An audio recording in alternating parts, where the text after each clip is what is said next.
know how there are some very curated, tightly paced single-player games? They give this perfectly paced, curated adventure, right? But I was wondering, while I absolutely love that, there are also many games that have a completely different focus. Like, for instance, linear games are usually one-and-done stuff, and I love it for that. It's not a negative, but obviously its replayability is taking a hit here. So what are some games that have a different focus going in for them? They want you to replay the stuff, make different choices, see all the endings, explore the map. You know, today we were talking about those kinds of games, like when you'll complete one playthrough and you will have this annoying itch to just go back to the world and do things differently this time. So yeah, let's get into it. I jumped back into Kenshi recently, and man, it is definitely, in my mind, one of the most replayable games ever. Like, it's janky and it is for the most niche type of player, but I just walk away every single time really enjoying my time. And when I say for a certain type of player, my best pitch really is if you played a massive open world RPG and thought, what if this world didn't care about me at all? Like, if you enjoy that ridiculous, almost thick-headed, stupid perseverance and really getting there, you know, the triumph of that final eventual victory, no matter how completely exhausted and beaten down you are, Kenshi is absolutely for you. It's a pretty simple setup, but the execution is incredibly complicated. You start as a complete nobody. You aren't the chosen one with a glowing sword, aren't a famous hero of the realm, but just this stupid, broke, tired guy or girl or a weird bug person standing in the middle of a massive, brutal, and just freaking unforgiving wasteland. The game is straight up just a survival simulating sandbox where everything wants to murder you, rob you, or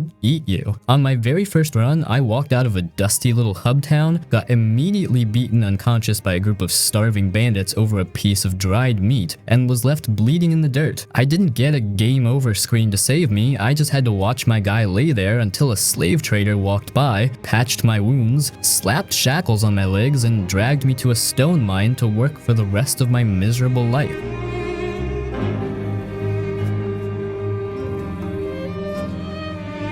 And you might think, wow, that sounds absolutely awful, but that was just the first 2 hours of a 150-hour playthrough. Because from there, you have to actually think like a survivor. You start plotting an escape, you manage to pick the lock on your cage, sneak past the heavy guards at midnight, and run out into the freezing desert. You're starving, you're weak, but you are finally free. Then a giant, terrifying, dinosaur-looking creature called a beak thing chases you down and completely bites off your left arm. You survive, somehow, by playing dead, but now you have to crawl to a city and spend days mining copper just to save up enough money to buy a cheap, crappy, rusted robotic replacement limb. That type of progression, that absolute raw freedom, right? Like you're using the game's mechanics and the world's brutal physics to really scramble yourself up from absolute rock bottom to whatever you want to be. Your brain starts to adapt. You're looking for the tiniest little advantage, scavenging scrap off dead bodies from a massive faction battle you didn't even participate in, slowly shimmying your way up the food chain. Also, I want to say that there is some story here. Like, there are light lore elements and world building scattered around the map, but most of it really is the raw gameplay of starting at the bottom and physically, over the course of the entire game, building your own empire. You can play this game for hundreds of hours and never do the same thing twice. You can be a freaking solitary wandering swordsman trying to hunt down bounties, become a stealthy hashish smuggler dodging the zealous Holy Nation patrols. You can build an entire massive city from scratch, complete with defensive walls, automated turret defenses, and wheat farms, and go to full-scale war with the United Cities. The game just scales with your ambition.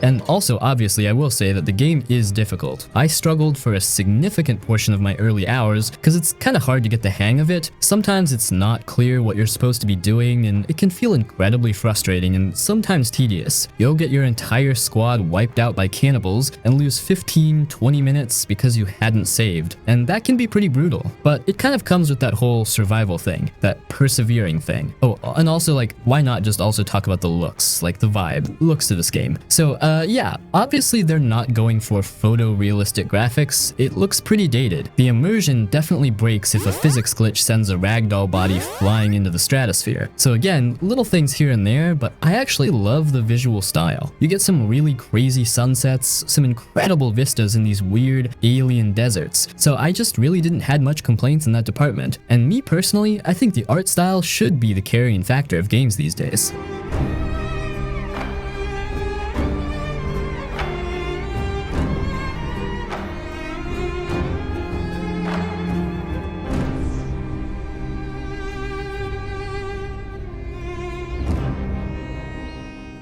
Red Dead Redemption 2, here we go again, but like booting up RDR2 and the act of traversal itself is so satisfying and meditative. It's amazing, but the overall thing that makes me always come back to RDR2 is the amount of content, the open world and stuff. The main story is phenomenal, don't get me wrong. Some of the best storytelling Rockstar has ever done, some of the best characters in any video game, but the replayability of Red Dead 2 doesn't come from replaying the story, though I've done that 3 times now. It really comes from everything else, like the world itself, the systems, and the way this game is just absolutely overflowing with content that you will miss on your first playthrough. I mean, I can guarantee it. Like, I don't care how thorough you think you are sure to miss some stuff. And like, let me just talk about my first playthrough, right? My first playthrough of Red Dead 2, I played it when it came out in 2018, and I thought I was being pretty thorough. I did a bunch of side quests, hunted some legendary animals, got into the story, and thought that was it. But then, you know, seeing some videos online of the secrets, details, quests, random encounters I had missed, just had to go back again for the next playthrough. Like, the main story missions, those are great, but that's just the foundation. You have stranger missions, which are these side quests that you find out in the world, and there are like 20 something of these, and each one is its own little storyline. Then you have these shit ton of random encounters, random events that happen as you're riding through the world. Someone gets thrown off their horse, someone's getting robbed, someone needs medicine. It all makes the world feel really lively. Let's keep this between us. Oh, you saved my life. I owe you. Got that right. Also, just hunting and fishing in RDR2. There are like 200 something animals, each with their own behaviors, own habitats, own perfect pelts that you need to get in specific ways. You got legendary animals that you need to hunt and track, and the pelts and materials you get from these animals you can craft into unique outfits and equipment. And like, I know some people are like, oh, hunting and fishing, that's just busy work. But no, I think in RDR2 it's so well done. The hunting has weight to it, the tracking is satisfying, and getting a perfect pelt on a legendary animal feels like a real achievement. And on my first playthrough, I barely touched this stuff. I hunted what I needed for camp upgrades, and that was it. Second playthrough though, I decided I'm gonna be a mountain man. I'm gonna live in the wilderness. I'm gonna hunt every legendary animal, and it completely changed how I experienced the game. And that's the thing about Red Dead 2's replayability. You can play it completely differently each time based on what you choose to focus on. My first playthrough was story focused and just wanted to see what happens, wanted to experience Arthur's art. Second playthrough though, I was a hunter, an explorer, spent way more time in the wilderness, crafted all the unique outfits, filled out the compendium, and also I decided to be a low honor outlaw, which I hadn't really done before because the game kind of naturally pushes you toward high honor if you're doing the story missions and helping people. But playing as a real bastard, robbing everyone, being mean to people, killing people in cold blood, it changes the game. NPCs react to you differently, the story beats play out a little differently too. And also for the map, like you got 5 states, you got mountains, swamps, plains, forests, deserts, snowy regions, and each region has its own ecosystem, own towns, secrets. Basically, RDR2 is this meaty big open world game that just has a shit ton of things to do. Get lost in the world, just live in it.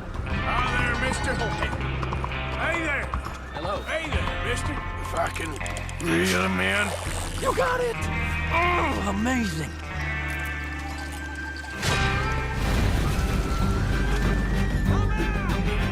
What about loyalty?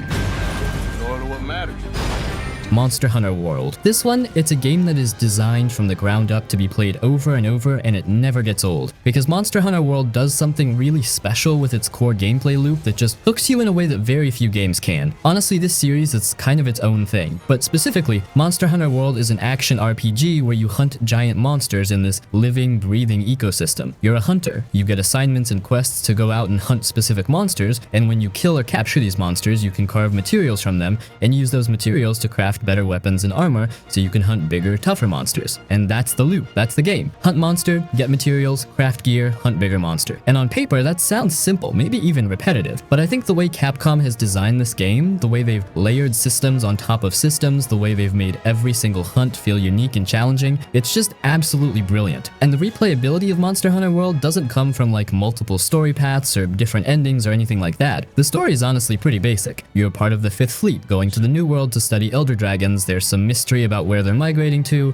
and you uncover that over the course of the game. It's fine, like serviceable, gives context to why you're hunting, but nobody is playing Monster Hunter for the lore. You're playing it for the hunting, the meat of the gameplay. Really for that incredible feeling when you finally take down a monster that's been kicking your ass for the past hour. And the replayability comes from the fact that every single hunt is different. Weapon type completely changes how you play the game, and there is so much endgame content that you can play for hundreds of hours and still have goals to work toward.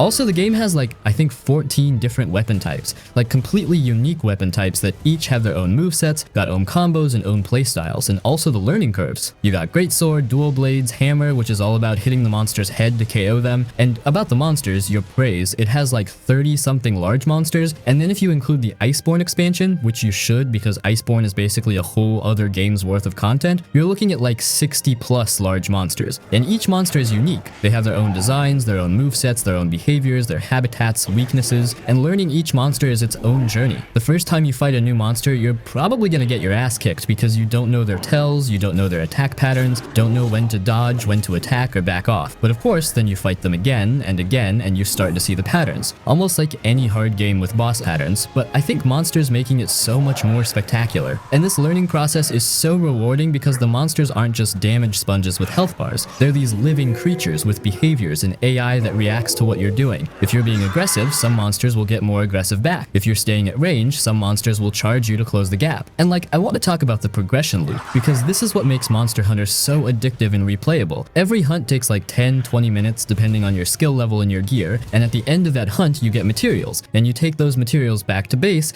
and you look at what you can craft. Maybe you can't craft the full armor set yet because you need one more gem from that monster, so you go hunt it again. Maybe you got the gem this time, so now you can craft the chest piece, but you still need materials for the leg, and those materials come from a different monster, so you go hunt that one. And it's this constant loop of hunting, crafting, getting stronger, hunting harder monsters, and it never feels like a grind because the hunting itself is fun.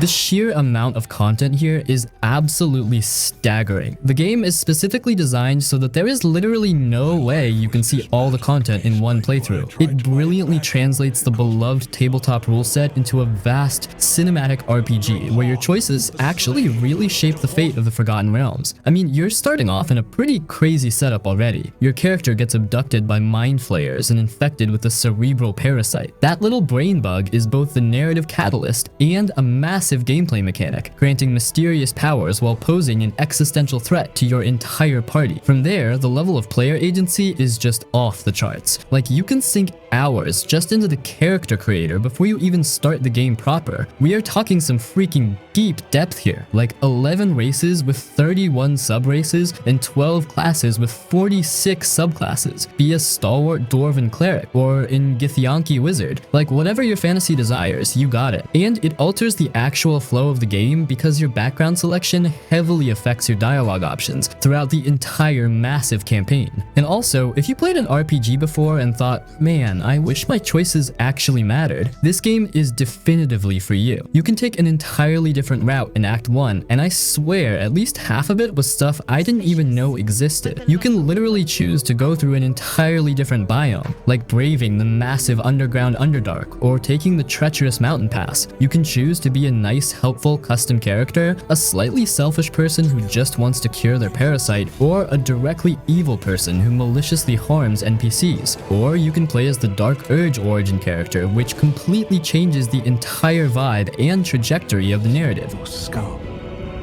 your brain juices, sticky and sweet. And then the combat. It unfolds in turn-based sequences where positioning, the environment, and ability synergies determine success way more than just raw brute power. You can push enemies off cliffs, drop chandeliers on groups of foes, or set oil slicks ablaze. With over like a ton of spells and actions available, combat scenarios become tactical puzzles with multiple viable solutions. And because luck plays a huge factor with the dice rolls, things can get completely out of hand incredibly fast. A failed skill check in a tense conversation can lead to somewhat hilarious results, and may even unexpectedly trigger a massive, desperate fight for your life. That type of raw, unscripted chaos makes your brain start to think outside the box, trying stupid ideas to solve a problem and realizing the game actually lets it work. The narrative depth is honestly overwhelming, but like, I am just impressed, really. It all adds up to what I found to be an immensely satisfying, completely gripping experience. Baldur's Gate 3 really is a gem of a single-player RPG.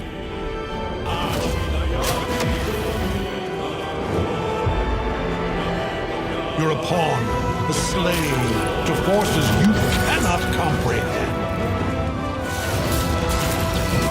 Honestly, from the very first game all the way up to Hitman 3, this franchise has always been insanely replayable, and it all comes down to one core thing: freedom. Every mission gives you a target, but how you deal with that target, that's completely up to you. Now sure, if you go all the way back to the original games, your options were a bit limited, maybe 1 or 2 solid approaches, but as the series evolved, especially in the newer titles, the amount of choice just exploded. Like, the deeper you go into the series, the more creative you can get, and by the time you reach the modern trilogy, it's honestly kind of ridiculous how many possibilities there are. You can replay the same mission 3, 4, even 5 times, and each run can feel completely different. One time you might just walk up and shoot the guy. Simple. Done. Another time you're sniping from halfway across the map. Or maybe you poison their drink, set up some elaborate accident, or trigger some chain reaction that makes the whole thing look like bad luck. And that's where the magic is. These levels are like giant sandboxes, and the game just lets you mess around as much as you want. You can be as methodical or as chaotic as you feel like.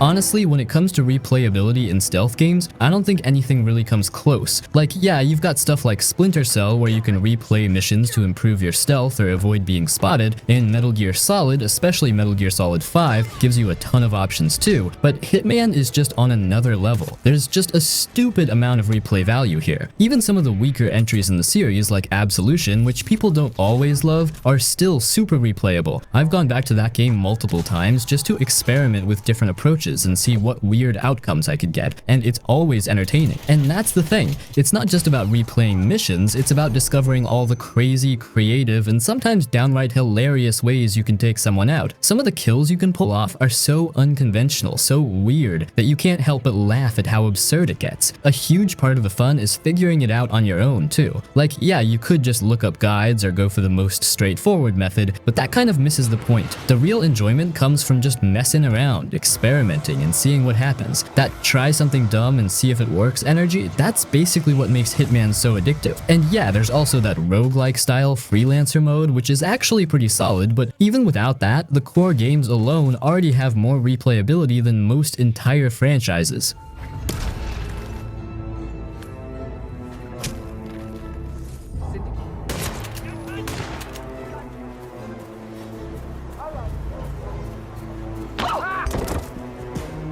Now, this collection is basically built around the idea that you can play through one continuous galactic story across all 3 games. And yeah, this is the long one. Even if you're mostly sticking to the main story with some of the bigger side content, you're still easily looking at around 100 hours or more. Right from the start, there's a strong focus on player choice. You play as Commander Shepard, and while the main story beats stay consistent, the way things play out, who lives, who dies, how characters see you, can shift quite a bit depending on your decisions. One of the biggest things that makes this trilogy stand out is how your choices carry over between games. Decisions you make early on, even small ones, can come back later in ways you don't always expect, especially by the time you reach the 3rd game. Your character progression and certain outcomes also persist, which helps everything feel connected. The morality system is built around Paragon and Renegade, where you can lean more towards being diplomatic and compassionate, or more aggressive and ruthless. You're not locked into one or the other, but committing to a direction can open up stronger dialogue options. Then there's the romances, which add another layer to replaying the games. There are quite a few options across the trilogy, some more fleshed out than others, and they do change how you experience certain characters and moments. And since all the DLC is included here, the story feels a lot more complete. Stuff like the Leviathan DLC adds extra context, especially when it comes to understanding the Reapers and their origins, which makes the overall narrative land a bit better.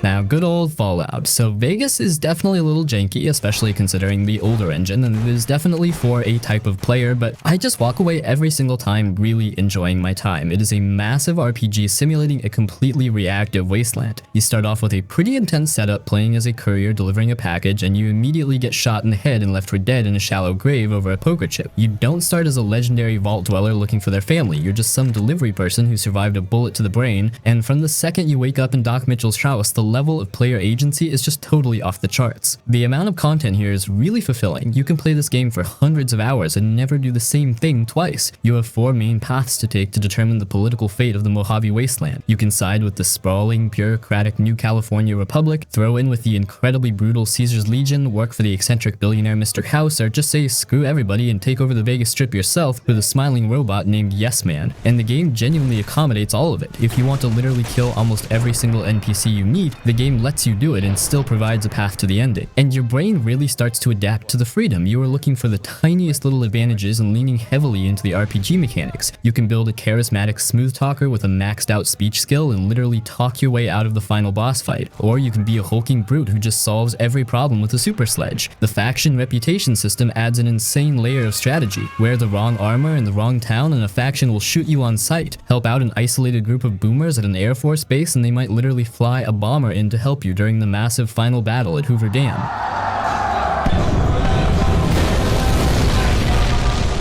But now look, the immersion definitely breaks if a rad scorpion glitches through a rock and launches into the stratosphere because, you know, it's that classic Bethesda published physics engine. So again, little things here and there. But I actually love the visual style. When you first see the glow of the New Vegas Strip in the distance and the radio stations hit perfectly at specific moments, giving you a little bit of awe and wonder while you're wandering around a nuclear wasteland listening to old cowboy tunes. And also, if you played an RPG before and thought, man, I wish I actually had to survive in this world, the hardcore mode is definitively for you. You have to manage your hunger, your thirst, and your sleep. Stim packs heal over time instead of instantly, and your ammo actually has weight. It turns a standard playthrough into a grueling tactical trek where you're constantly scavenging for clean water and irradiated food just to make it to the next way station. Those little micro moments, the things you discover as you explore the hidden vaults, the massive mistakes you make, that to me was a big part of the story.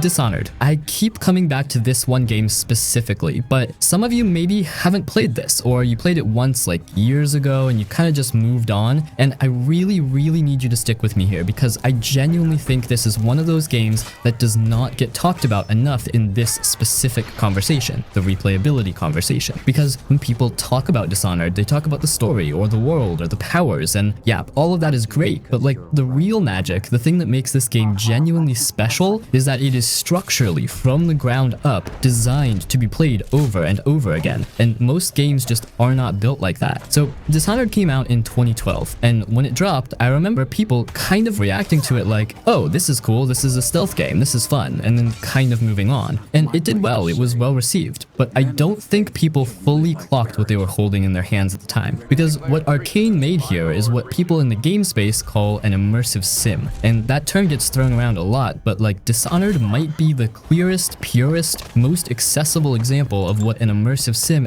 actually is and what it can do when it's firing on all cylinders. And also, the basic setup is that you are Corvo Attano. You're the royal bodyguard to the Empress of Dunwall. Dunwall is this incredible steam pump, whale oil-powered, plague-ridden city that is just dripping with atmosphere and detail. And very quickly at the start of the game, the Empress gets assassinated right in front of you. Her daughter, Emily, gets kidnapped, and you get framed for the murder. You get thrown in prison, and then you escape. You link up with a group of loyalist rebels, and you set out to find Emily, clear your name, and take down the people who betrayed you. It's a revenge story. It's a political thriller. It's dark, and it's gritty, and it's really well done. But, and I cannot stress this enough, the story is almost secondary to how you actually play the game.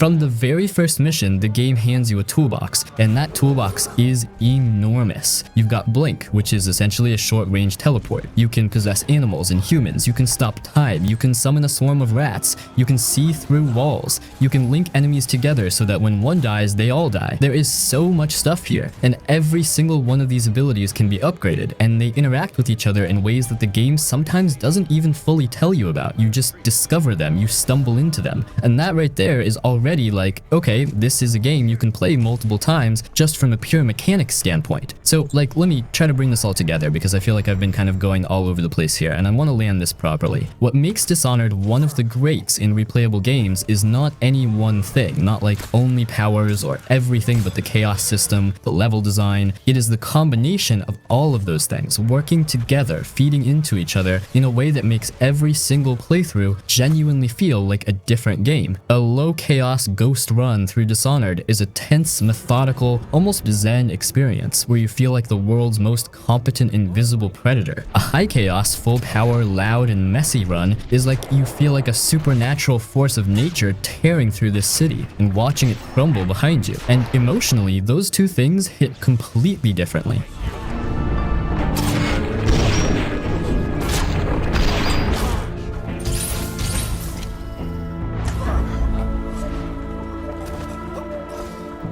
Devil May Cry 5 felt like a huge comeback for the series. After a long gap and a divisive reboot, a lot of fans were just waiting for the mainline games to return, and when this dropped, it really felt like the series was back on track. A big reason for that is the 3 playable characters, and this isn't one of those cases where they feel slightly different. They play so differently that each one almost feels like their own game. Nero is the most approachable. He's got a sword and a gun, but there's a lot of depth in how you use them, especially with timing and combo flow. On top of that, he has interchangeable mechanical arms that each give him different abilities. You're constantly deciding when to use them and when to save them, which adds a layer of strategy to every fight. Then there's V, who is easily the most unusual. Instead of fighting directly, he commands summoned creatures to attack while he stays at a distance. At first it can feel a bit strange, but once it clicks, it turns into this really unique style of gameplay where you're managing multiple things at once and controlling the battlefield in a completely different way. It's not for everyone, but it makes replaying his sections feel fresh. And then you have Dante. This is where the game's depth really opens up. He has a massive toolkit, multiple weapons, guns, and combat styles, and you can switch between all of them in real time. The game expects you to constantly mix things up mid-fight, and learning how everything connects takes time, but that's what makes him so rewarding to play.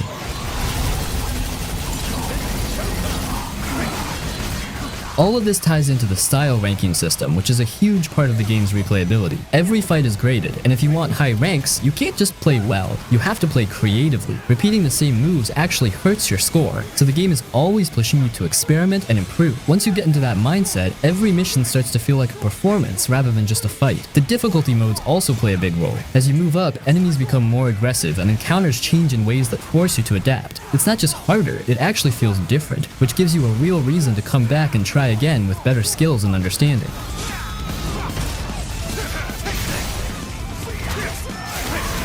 There's also Bloody Palace, a combat-focused mode where you fight through waves of enemies for as long as you can survive. It strips the game down to its core and gives you a pure test of how well you've mastered each character. And if you're playing the special edition, you also get Virgil as a playable character, who brings his own distinct style focused on precision and control. Just like the others, he adds even more depth and replay value. So when you put it all together, Devil May Cry 5 stands out as incredibly replayable, not because of length or story choices, but because of how deep its mechanics go. The more time you invest, the more the game gives back. What starts as a fun action game can turn into something much more satisfying the deeper you get into it, and that's what keeps people coming back.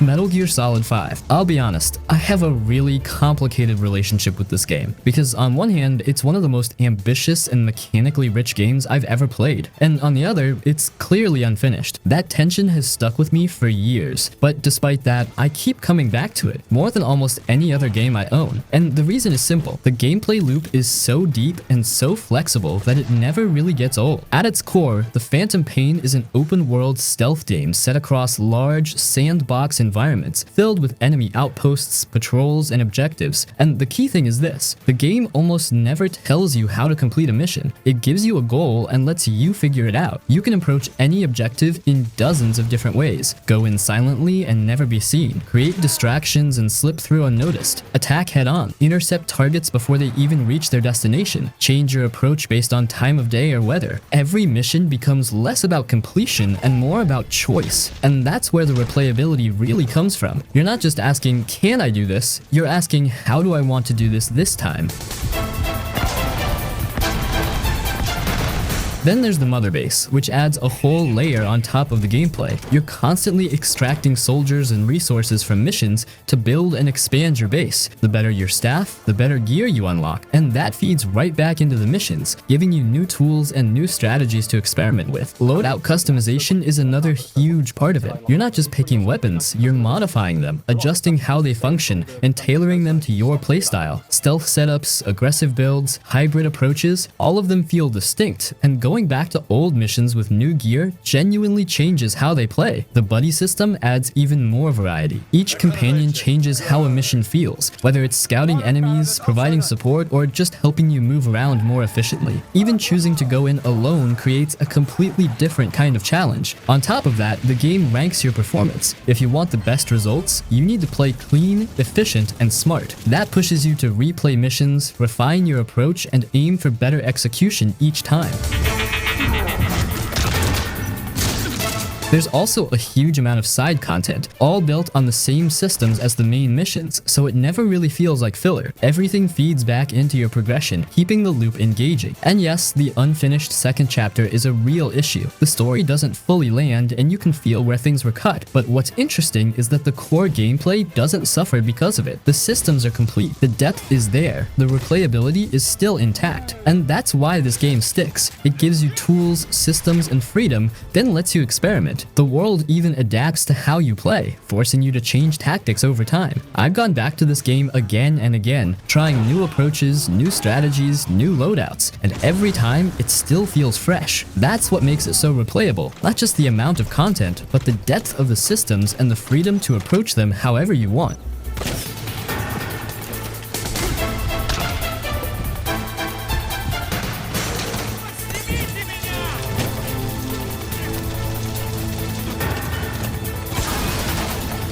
It's a pretty simple setup. You play as Zagreus, the prince of the underworld, and you're just trying to escape your dad's house. And the game is straight up just a fast-paced isometric action game. But what really makes Hades work is that every time you die, and you are gonna die a lot, you don't feel that crushing weight of losing 20 minutes or an hour of progress. You get sent back to the House of Hades, and suddenly dying is actually kind of rewarding. You get to talk to people, you get to spend your darkness to upgrade your stats permanently, you unlock new weapons. And then there's the actual combat. You dictate exactly how you want to play based on your armory. You got the sword, the spear, the shield, the bow, the fists, the railgun. But then you start finding boons from the Olympian gods along your escape route. And this is where the replayability just goes entirely off the rails. You might get a run where Zeus is throwing chain lightning on your attack, and Poseidon is pushing dudes into walls with your dash. You're constantly conjuring up these ridiculous builds. It really depends on where you're grabbing power-ups, and your brain starts to think like a crazy tactician, where you're looking for the tiniest little synergy to melt a boss. You have to actually think about your moves, choosing carefully, but there are times where you gotta hurry up and just react, because the screen is covered in projectiles.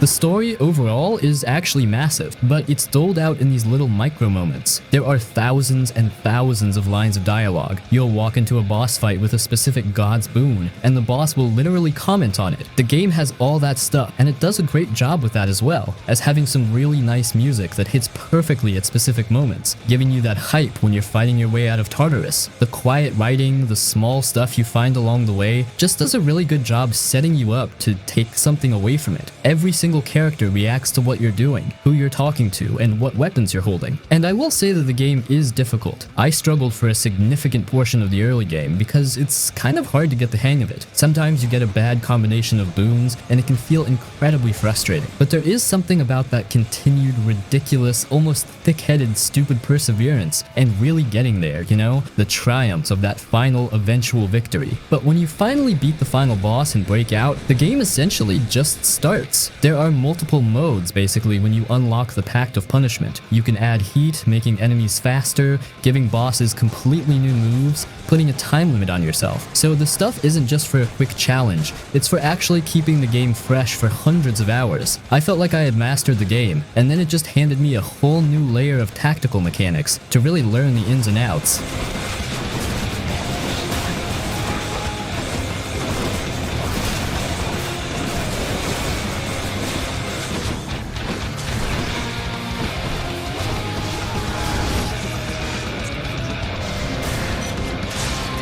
Resident Evil 4 Remake, my favorite game from the series, and of course we are playing as Leon, dropping into this creepy European village to save the president's daughter. And the game is straight up just an incredible action horror survival experience. But what makes this game so damn replayable is the raw gameplay loop and the sheer amount of ridiculous stuff you can unlock. They brought back the satisfaction of a well-organized attaché case, which was one of the original game's subtler pleasures, allowing you to organize your inventory as efficiently or as chaotically as you like. But now they've added an auto sort feature and attachable charms that grant Leon a variety of perks. And the combat, man, the new parry and knife system completely changes the flow of everything. You dictate exactly how you want to handle a crowd. You can parry a dude throwing an axe, shoot a guy in the knee, run up for a melee kick, and just scramble your way through these massive encounters. Your brain starts to think like a crazy tactician where you're looking for the tiniest little opening. You can choose your moves very carefully, sneaking around, but there are times where you gotta hurry up, you gotta think quick because there's a guy with a chainsaw revving it right behind you. But finishing the campaign is basically just a warm-up. This is just a good-ass game that defines replayability. You beat it, you unlock New Game Plus, and suddenly you are chasing these insane completion challenges. There's also this whole merchant economy where you collect spinels by doing side quests. If you save up 30 of them, you can buy an exclusive upgrade ticket. You slap that on a weapon like the hand cannon, and boom, infinite magnum ammo. All of this comes together with strong visuals, improved gunplay, and really solid progression systems. The more you play, the more you understand how everything works,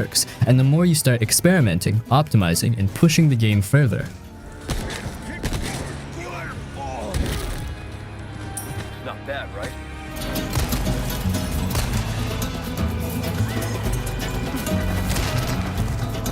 Sniper Elite 5 doesn't treat sniping like simple point and click. Every shot has weight. You have to think about distance, movement, and timing. If you've been running around, your aim won't be steady. You need to slow down, line things up, and take the shot properly. And when you land it, the game rewards you with its signature X-ray kill cam. It's slow motion, over the top, and incredibly satisfying. Watching a perfectly lined up shot connect never really gets old. And now even close-range weapons can trigger those moments, which keeps things fun even when things go wrong. But the real strength of the game is its map design. The levels are huge, detailed sandboxes with multiple paths and approaches. You're dropped into an area with an objective, and it's completely up to you how you want to handle it. You can play it slow and methodical, picking enemies off one by one from a distance. You can sneak through buildings and avoid confrontation, or you can go loud and cause chaos. The freedom in how you approach each mission is what makes replaying them so interesting. You can take a completely different route and end up having a totally different experience.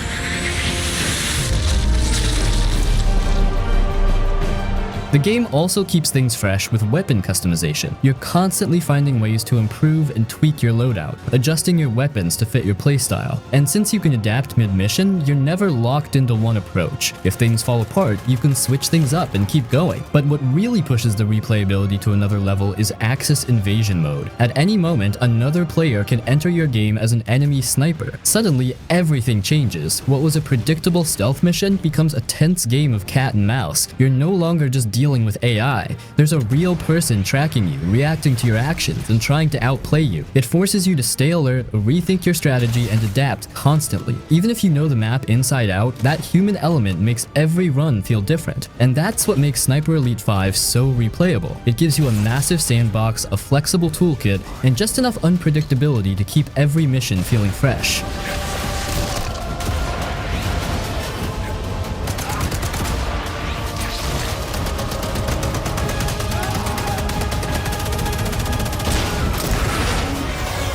When people think endlessly replayable, they usually picture huge open-world games or roguelikes. Desperados 3 doesn't fit that image at all. It's linear, story-driven, and top-down. But if you skip it, you're missing one of the best examples of pure gameplay-driven replayability. This game is all about precision. Every enemy placement, patrol, and line of sight is carefully designed. On your first run, you're just trying to survive. A few playthroughs later, you start to understand the systems, and suddenly you're pulling off clean, perfectly timed takedowns like you've mastered the map. A huge part of what makes it work is how the game treats failure. You're expected to mess up. The quick save system is always there, letting you experiment without punishment. Try something, fail instantly, reload, try again. That loop turns every encounter into a puzzle you slowly solve through trial and error. And when it finally clicks, when you clear a heavily guarded area without being detected, it's incredibly satisfying. The real depth comes from your team. Each character has completely different abilities, and combining them is where the magic happens. You're not just picking off enemies, you're setting up coordinated moves, distractions, and chain reactions. That all comes together with Showdown mode, which lets you pause time, assign actions to each character, and then execute everything at once. You can plan out these perfectly synchronized takedowns and watch them play out in real time. It's easily one of the most satisfying mechanics in the game, and it makes you want to replay missions just to try new combinations.